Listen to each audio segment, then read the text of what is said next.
Biosalat, hoher Preis und wenn der braune Stellen aufweist, ist rum.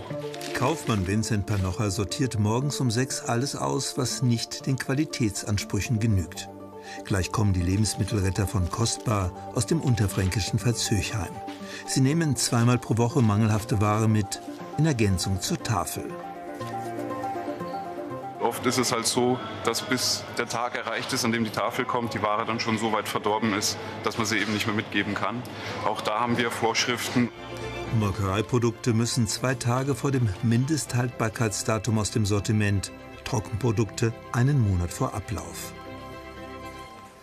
Dorit Winkler und ihr Mann Wolfgang Radüns hatten 2023 die Idee, den Verein Kostbar zu gründen.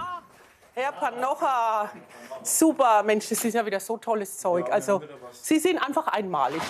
Die Begeisterung von Doris Winkler ist ansteckend. 30 Ehrenamtliche unterstützen die Verwaltungsangestellte in ihrer kostbaren Mission.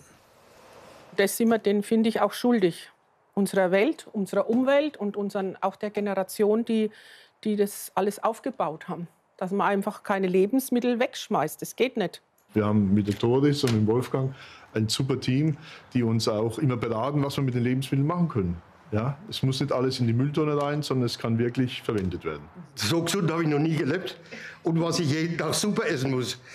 Ich will Fleisch, habe ich gesagt, ich will keine Suppe.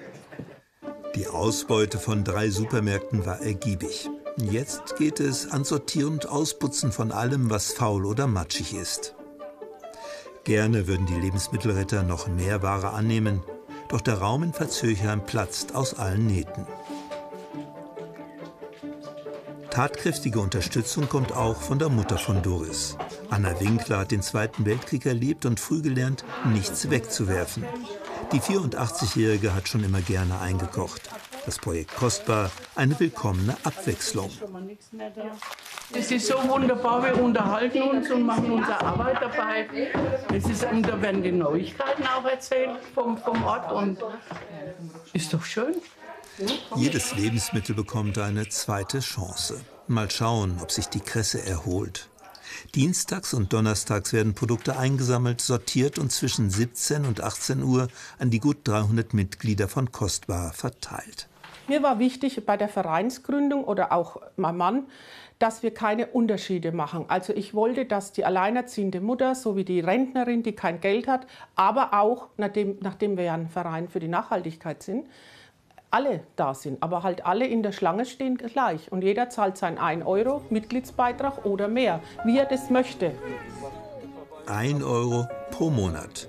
Und damit die Möglichkeit, an 8 Tagen gerettete Lebensmittel abzuholen. Spannend. Nicht nur für das jüngste Vereinsmitglied Bruno. Es geht los, alles fertig.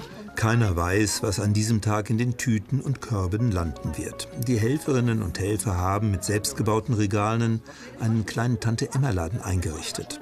Früh da zu sein lohnt sich. Jeder sagt, was er gerne hätte, und dann wird versucht, die Lebensmittel gerecht zu verteilen.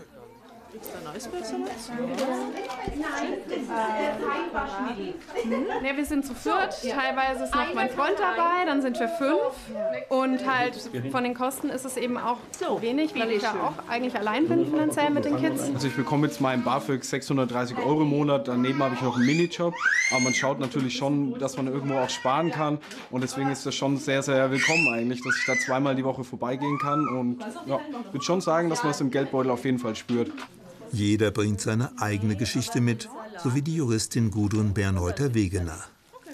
Einmal komme ich aus einer Familie, die Not kennt, und wegwerfen war noch nie mein Ding. Linda Jamil aus Syrien schafft es wegen der Arbeit immer noch gerade knapp so bis 18 Uhr und freut sich, dass noch was übrig ist. Doris Winkler war selbst 14 Jahre lang alleinerziehend und sie fühlt mit ihr.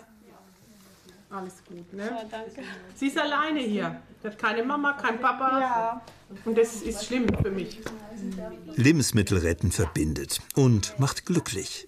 Der 1-jährige Bruno hat Kresse und Tomaten bekommen.